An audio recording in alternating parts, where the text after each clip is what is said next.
What's up, beautiful people? I hope you're doing well. So welcome to my channel. My name is Stacy, and today we're gonna be talking about something that has been highly requested, and that is the cost of living in Belgrade.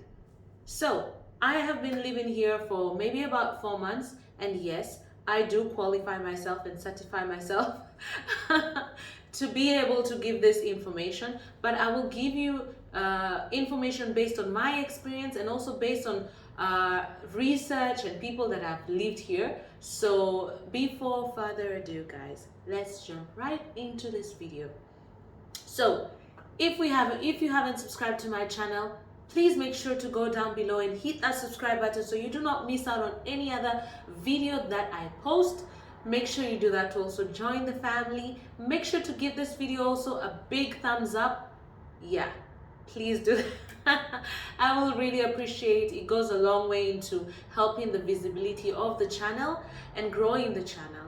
Also, leave a comment down below if you like this type of videos, and let's interact down in the comment section. So anyway, guys, before I ramble too much, let's jump right into this video.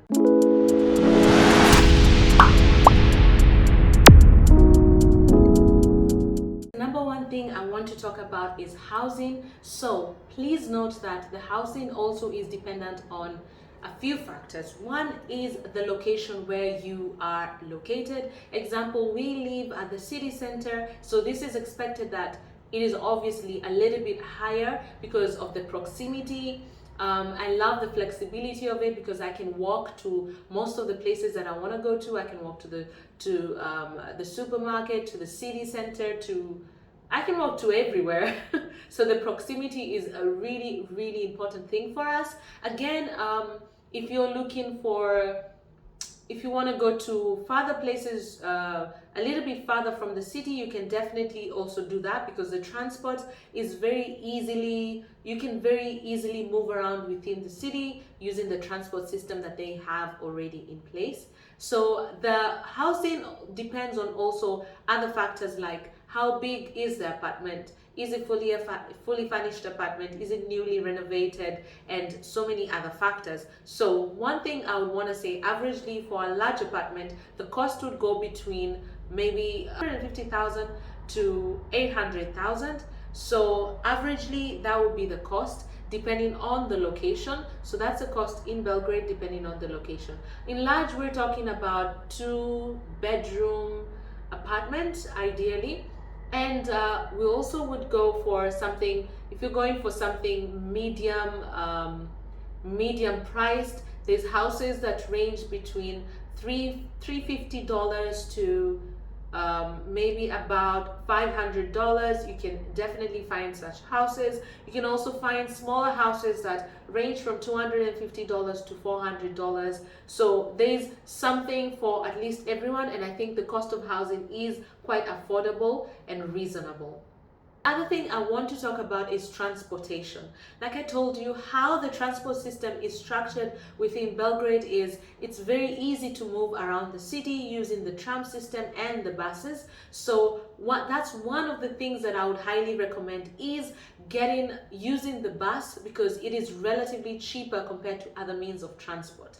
So the bus requires you to have a bus card, which you can buy at any of the kiosks that are strategically placed at the pickup stations or the bus stops. So you'll definitely not miss that. So the cost, usually I top up just 500 dinars, which is maybe $5 a month.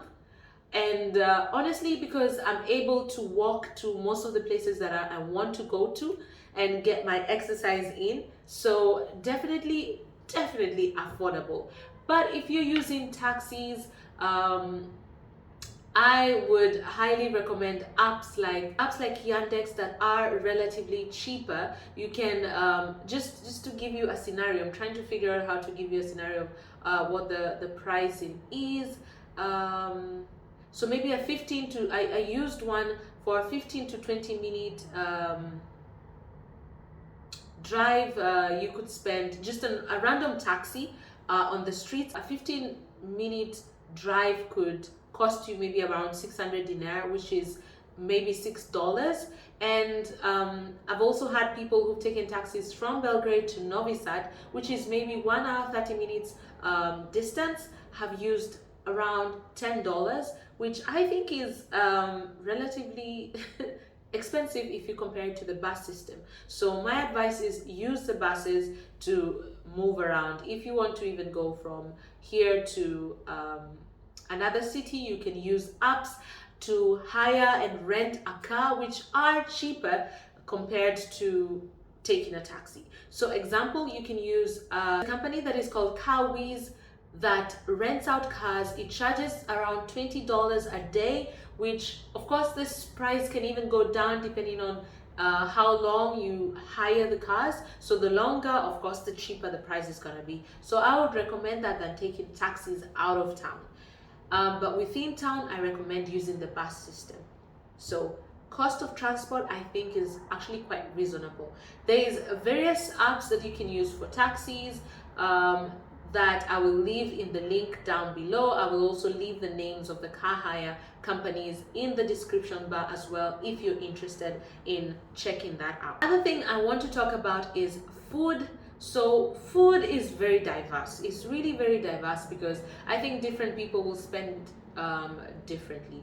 My recommendation is try to avoid eating out, of course, so that you can minimize the budget, at least, especially if you're living within a budget. Usually for us, we do not eat out as much. We prefer just cooking at home. So it minimizes the cost of eating out to maybe about $60 to $100 when it comes to eating out. Sometimes we can even go as low as $50. So it really depends on how often you eat out.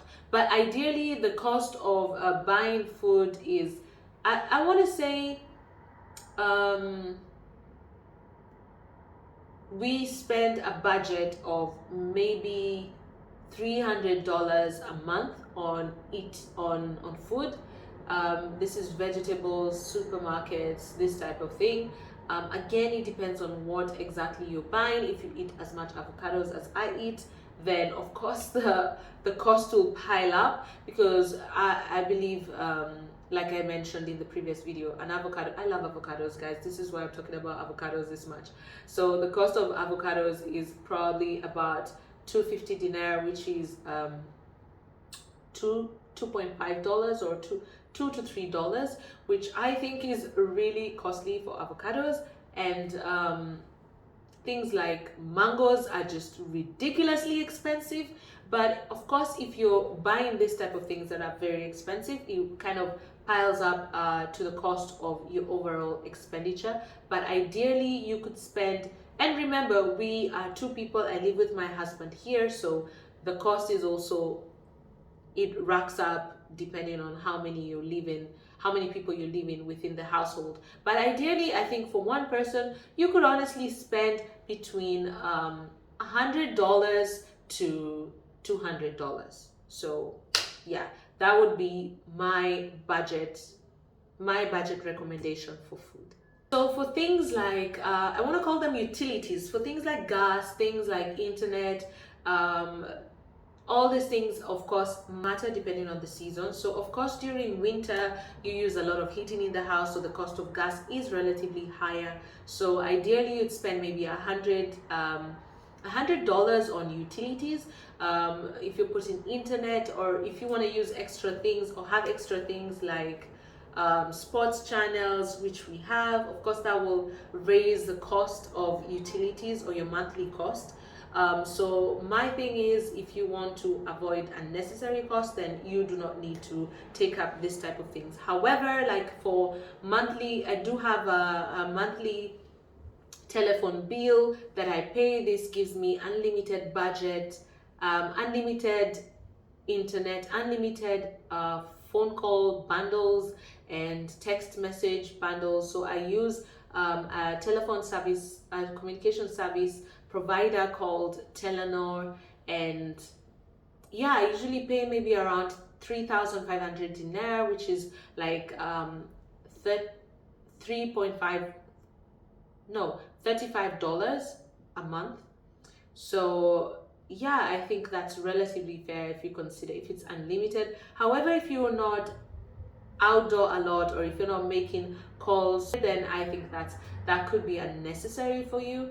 Yeah, a lot of people, you know, you move to a different country, you also want to stay fit, you want to have accessibility to the gym. There is so many options and so many gyms that are very close, I mean, have close proximity to residential areas.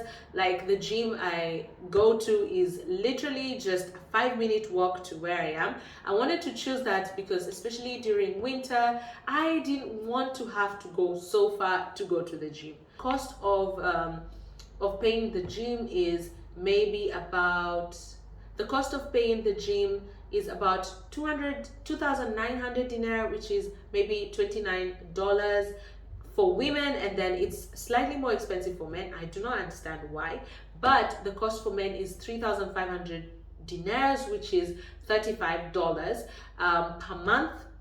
And then if you want to use, I mean, it's $5 if you want to go daily, $4 to $5 for daily attendance. Again, I recommend just taking the monthly. I mean, if you're here for a long time, take the monthly bill, which is obviously cheaper than paying on a daily basis. So on average, guys, I would say between housing, food, cost, transport, everything that we've talked about, the overall budget will probably be maybe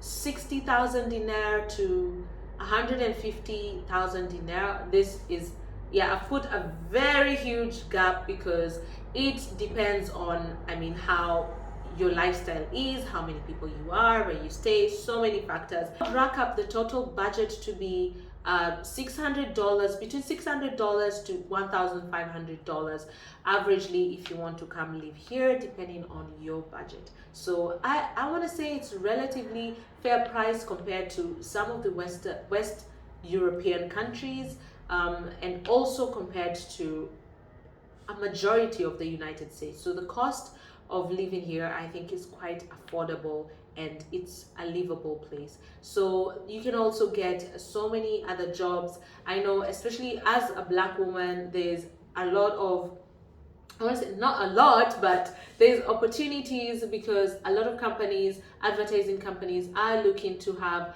that diversity in their marketing strategy, especially if it's an internationally based company.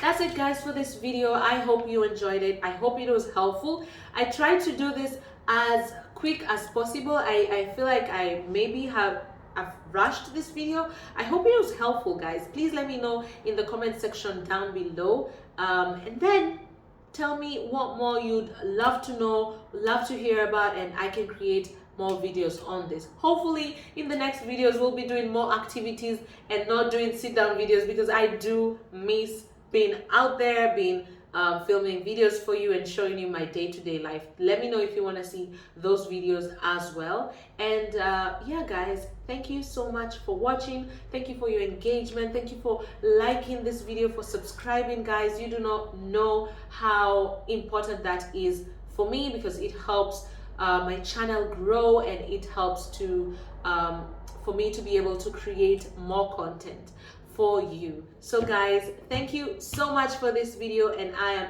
looking forward to seeing you in the next video. So I'll see you guys in the next video. Bye.